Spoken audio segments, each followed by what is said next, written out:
Hi everyone, I'm Fernando. I'm CTO at Alpha.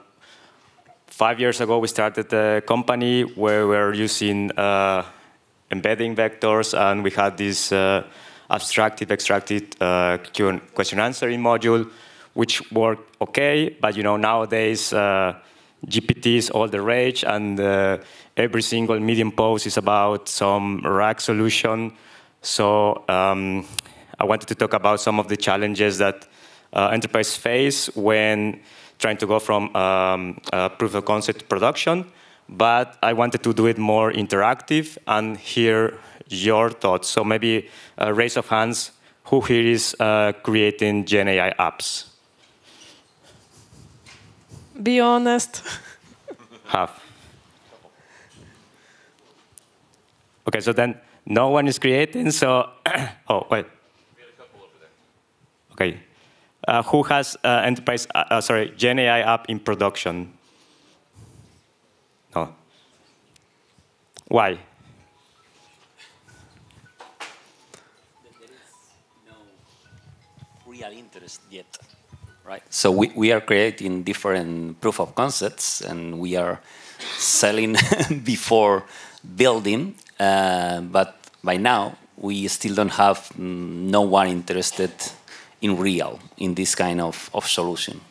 Likely because we are not that good to provide something that is useful for our customers. Thanks. Does anyone have any other, please? Yeah, so I work for TomTom. We are a navigation company, and Gen AI is kind of becoming the rage inside the car. So we're building solutions for that, where you can talk to the car, and that like find me a cafe along my route or whatever, something like this. All the like in-car use cases. Our data is very specific to that use case. So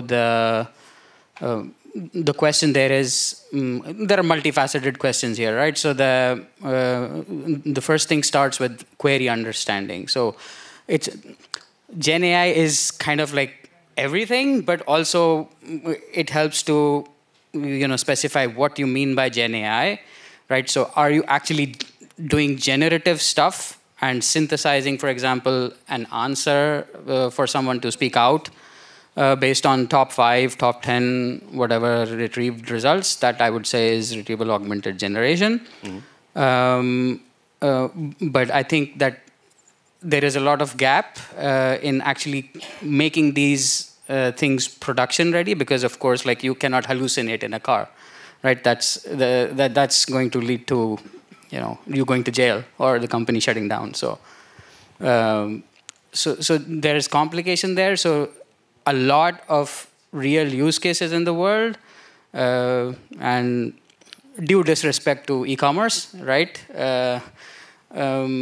are more mission critical, and that puts a real burden on how do you control the hallucinating system. So what it feels like it's boiling down to is like there is a multi-layer, like generate and beat it into shape, generate and beat it into shape, and yeah. Yeah, so like let's say for business critical applications, it's very important that the answers are correct, or you can get in trouble as a company. Good point. Please. Like when you use generative AI, have you worked with people who have like an explicit risk threshold they're willing to take? Like 1 in 10,000 can be wrong and we're okay. Like, do people think that way? Or is it like it always has to be perfect, but we know that can't happen? Yeah, so there's a bit of kind of expectation management when you do Gen AI. So that could be either having some disclaimer that, this information may be inaccurate, or that you want maybe to provide the evidence that supports the answer, so that a user can verify that this is correct. So there are kind of many ideas around this, how to control this risk. But in this risk... Yeah, I kind of wonder how long we can get away with that, right? Because someone's going to be like, I made a bad decision. Yes, I accepted the risks, but I still made a bad decision. Yeah. Okay. Good point. Yeah. Anyone else?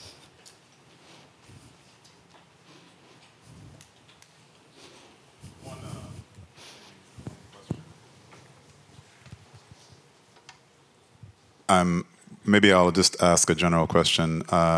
Does anyone know anyone that has models in production? Not just whether you do, but do you even know anyone? Some of it. I mean, we have as well, but please. There's one example of people using RAG in production, which is Elsevier's Scopus AI, which they've talked about at the Elastic London meetup late last year, I think. And they started that project several years ago. So, you know, and we also have clients who are pretty close to putting things in production. But yeah, we're still in that transition between I've got a cool Jupyter notebook and production system. There's still a long way to go for a lot of people. Right. And what would you need to make sure that this solution is okay to go to production? Is it something about evaluation or? Yeah, measurement, evaluation, you know, proof. If somebody says, I need this to be a certain level of quality, what is that level? How do you define it? How do you gather the data to measure it? And I think that's still the great unanswered question of AI. How do we tell if it's any good? And not just subjectively, but objectively, you know, with real numbers. Yeah.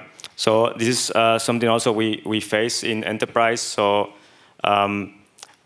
one of the examples is like, okay, people are excited about AI. They want to solve these big challenges using GPT. And at the beginning, they are very excited to contribute. So you might say, oh, look at this spreadsheet. Can you please evaluate how good the answers are? So they go there and they mark it. Maybe sometimes they don't understand how to evaluate. So maybe they sometimes spend 1 hour evaluating 3 answers and so on.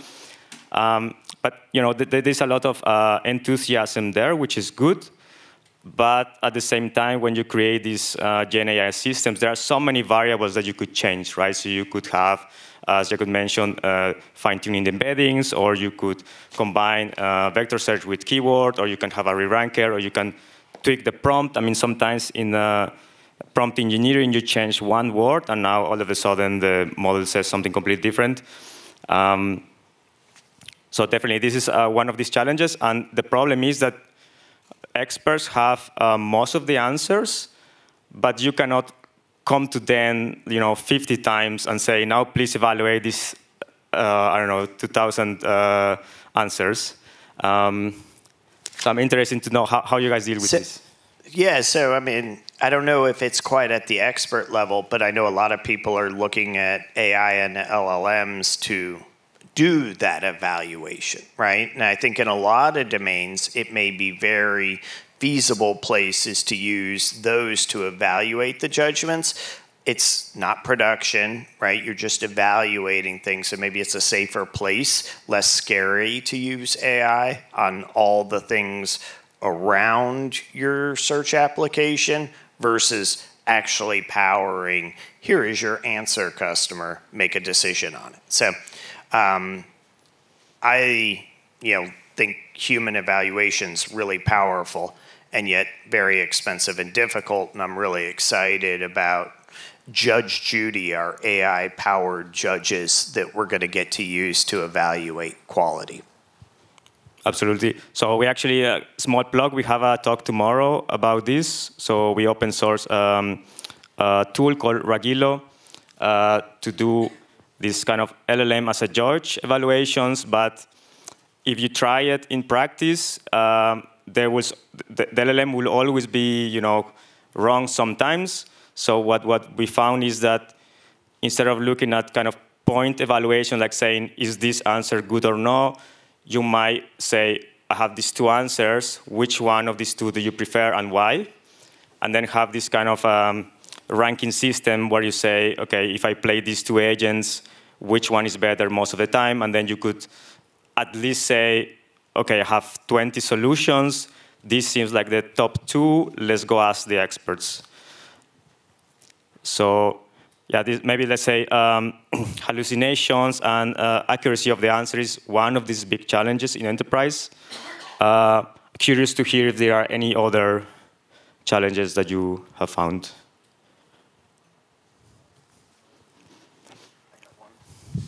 Monopolize. So I feel like a lot of people still don't want to look at content quality, right? They're leaning on the LLM to just magically intuit the content or the chunks.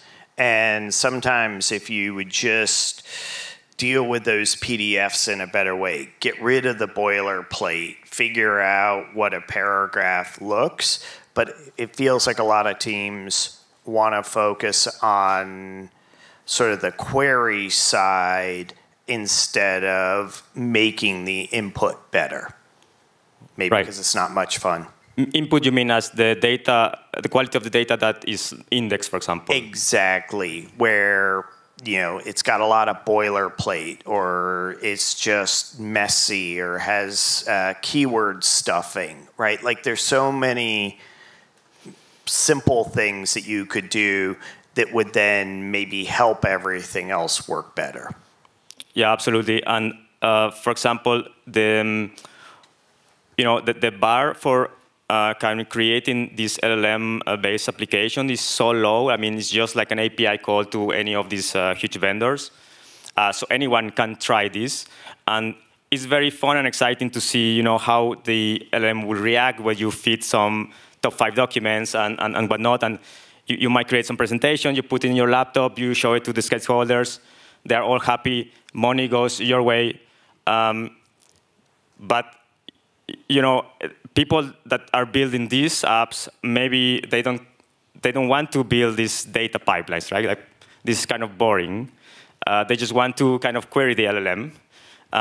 So this is another thing that we find difficult. That so we have a kind of enterprise discovery engine that we're building, and kind of data managers love it because they can just dump the data at us, and we have multi-tenancy and access rights and so on. But the kind of people working on these little LLM POCs, they don't see us as their friends yet, right? Because they're saying, oh, but you will do what I'm doing now. It doesn't look that fun. So maybe it has to do with how, like we as that we are building this platform, maybe we need to consider how to integrate, this open source tooling for creating Gen AI apps back into these data platforms to provide this kind of more stable, like kind of enterprise-ready solution where we can kind of all kind of get along. Yes. So just a quick question and one note.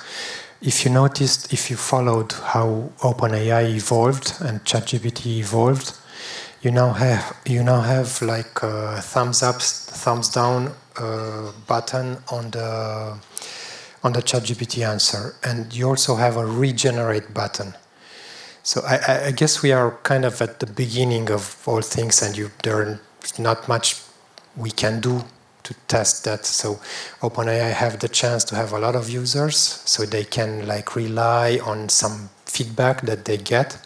So they have two ways to measure implicit feedback, like regenerate and thumbs up, thumbs down. And this is something that was also used with search engines a long time ago. And then we evolved and we said, okay, thumbs up, thumbs down is not such a good idea. We have better ways to do that and all that. So it's a kind of, I think it's a hard problem to solve now. And the best thing we have is to ask the users and to use something like, I don't know, a human judgment there. Yeah. Thanks.